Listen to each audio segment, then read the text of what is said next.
Bismillahirrahmanirrahim. Wassalatu wassalamu ala rasulillah wa ala alihi wa sahbihi wa man wala wa ba'd.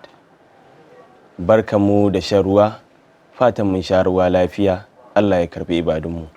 Wato yana tashi da wani abu da yake min yawo a zuciya, ba komai bane sai illa yadda mu ɗaliban ilimi muke ba da fatawa ko muke warware wata mas'ala ba tare da ilimi ba ko dogon bincike.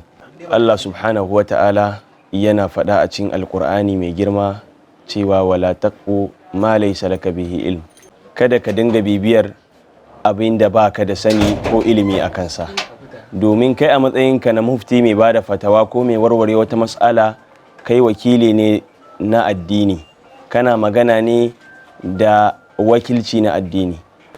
Kaga duk abin da kai ka iya jawo maka lada ko akasin haka.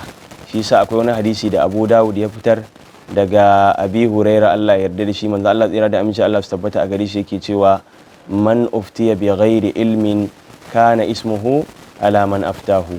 Duk wanda aka yi masa fatawa ba tare da ilimi ba, to laifinsa yana kan wanda ya masa fatawa din.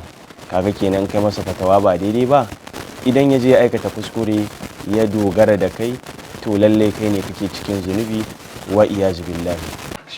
Haka ma a matsayinka na ɗalibin ilimi, a tambaye ka abu ka ce baka sani ba, bai zama aibu ba.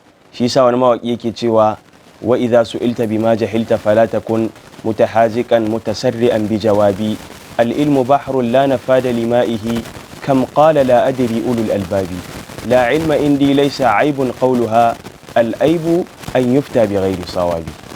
Aka ce yayin da aka tambaye ka da akan abin da baka sani ba, kakkai sauri kai gaggawa ka ba da amsa. Shi ilimi kogi ne, ruwansa bai karewa. Ban sani ba ba aibi bane fadar ban sani ba aibi bane. Aibi shine ka ba da fatawa ba tare da cikakken bincike ba, ko fatawar da take ba akan daidai ba.